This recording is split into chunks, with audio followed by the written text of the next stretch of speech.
Taste the Daily. WhatsApp வழியாக English கதை மூலம் உங்களுடைய ஓய்வு நேரத்தில் ஆங்கிலம் கற்கலாம். மேலும் விவரங்களுக்கு 7418809324 இந்த நம்பருக்கு வாட்ஸ்அப் பண்ணுங்க. நாடாளுமன்ற தேர்தலில் நாடு முழுவதும் உள்ள அனைவரின் புருவத்தையும் உயர்த்த செய்தது அவதேஷ் பிரசாத்தின் வெற்றிதான். கருத்து கணிப்புகள், அவதானிப்புகள், அனுமானங்கள் என அனைத்தையும் அடித்து நொறுக்கி தூள் தூளாக்கியது அவதேஷ் பிரசாத் பெற்ற வரலாற்று வெற்றி. இது பாஜகவிற்கும் மோடிக்கும் மிகப்பெரிய ஷாக் என்றே சொல்லலாம். ராமர் கோவிலை மையப்படுத்தி பிரச்சாரம் செய்து நாடு முழுக்க வெற்றி பெறலாம் என்று எண்ணியது பாஜக. ஆனால் பாஜகவிற்கு காத்திருந்த அதிர்ச்சி என்னவென்றால், அயோத்தி ராமர் கோவில் அமைந்துள்ள ஃபைசாபாத் தொகுதியிலேயே பாஜகவை தோற்கடித்தார் சமாஜ்வாதி கட்சியின் அவதேஷ் பிரசாத். 54,567 வாக்குகள் வித்தியாசத்தில் பாஜக வேட்பாளர் லல்லு சிங்கை வீழ்த்தினார். அவதேஷ் பிரசாத் சமாஜ்வாதி கட்சியில் இயங்கி வரும் பட்டியலின வகுப்பை சேர்ந்த தலைவர் ஆவார். ஆனால் ஃபைசாபாத் தொகுதி தனி தொகுதி அல்ல, பொது தொகுதியாகும்.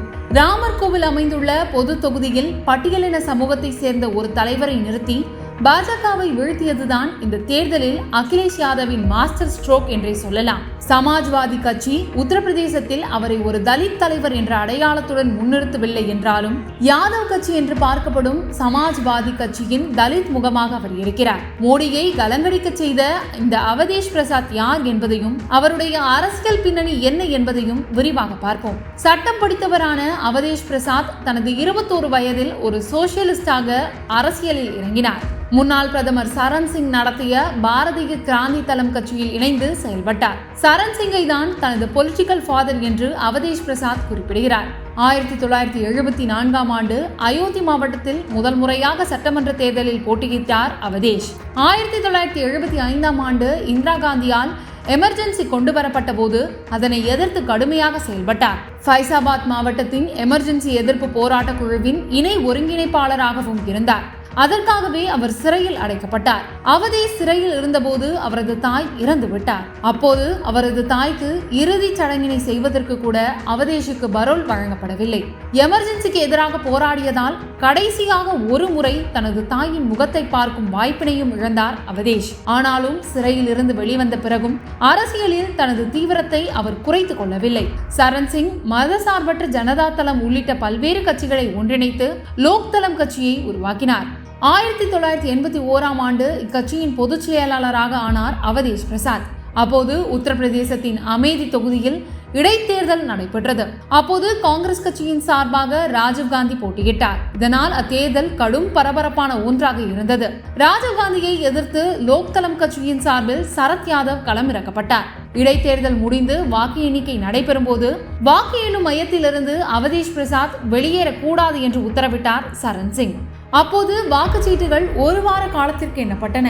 அந்த சூழலில் தான் அவதேஷ் பிரசாத்தின் தந்தை இறந்துவிட்டார். வாக்கு எண்ணும் மையத்திலிருந்து வெளியேற முடியாது என்பதால் தனது தந்தையின் இறுதிச் சடங்கிலும் அவரால் பங்கேற்க இயலவில்லை.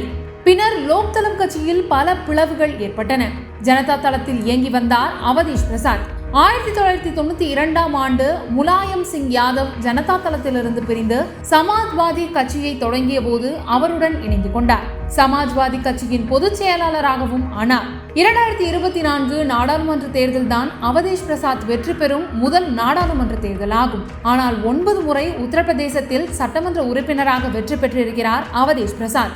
6 முறை உத்தரப்பிரதேச மாநில அமைச்சராகவும் இருந்திருக்கிறார். அவதேஷுக்கு இப்போது வயது 79 ஆகும். சமாஜ்வாதி கட்சியின் அடையாளமாக பார்க்கப்பட்ட யாதவ் முஸ்லிம் கட்சி என்ற இமேஜை மாற்றி ஓபிசி, தலித்கள், சிறுபான்மையினர் கட்சி என்ற அடையாளத்தை முன்னிலைப்படுத்த முயலும் அகிலேஷ் யாதவின் திட்டத்திற்கு முக்கிய உறுதுணையாக இருந்து வருகிறார் அவதேஷ் பிரசாத். அயோத்தி வெற்றியை பற்றி பேசும்போது, நான் எந்த அதிசயமும் செய்யவில்லை, என்னை வெற்றி பெற வைத்தது ஸ்ரீராமரும் அனுமனும் ஃபைசாபாத்தின் தெய்வீகமான மக்களும் தான் என்று கூலாக சொல்லி வருகிறார் அவதேஷ். இந்தியா சுதந்திரம் அடைந்து 75 ஆண்டுகள் ஆகின்றன.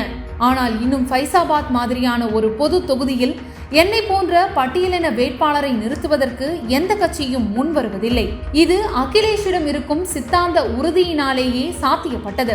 பாஜகவிலிருந்து யார் நின்றாலும் பரவாயில்லை, நீங்கள் தான் வெற்றி பெறுவீர்கள், நீங்கள் நில்லுங்கள் என்றார் அகிலேஷ். தொகுதியில் பிரச்சாரத்திற்கு வந்தபோது என்னை முன்னாள் எம்எல்ஏ என்று குறிப்பிட்டு பேசினார். அப்போது அவரிடம் நான் சிட்டிங் எம்எல்ஏ என்று தெரிவித்தேன்.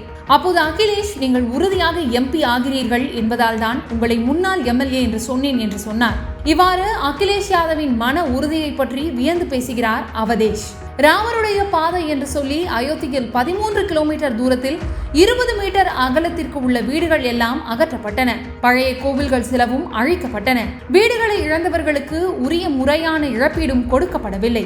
அயோத்தி நகரை அழகுபடுத்துதல் என்ற பெயரில் எப்போது வேண்டுமானாலும் தாங்கள் வெளியேற்றப்படலாம் என்ற அச்சம் மக்களிடையே இருக்கிறது. இப்படி பல விடயங்கள் பாஜக மீது மக்களுக்கு அதிருப்தியை ஏற்படுத்தியதாக அயோத்தியின் செய்திகள் தெரிவிக்கின்றன. அவதேஷ் பிரசாத்தின் வெற்றியை பற்றி பேசும்போது உத்தரப்பிரதேசத்தை சேர்ந்த பத்திரிகையாளர் ஒருவர் இப்படி சொல்கிறார்: யாரெல்லாம் ராமரை சுரண்ட முயன்றார்களோ அவர்கள் தோற்றுவிட்டனர். கடைசியில் அயோத்தி வென்று விட்டது.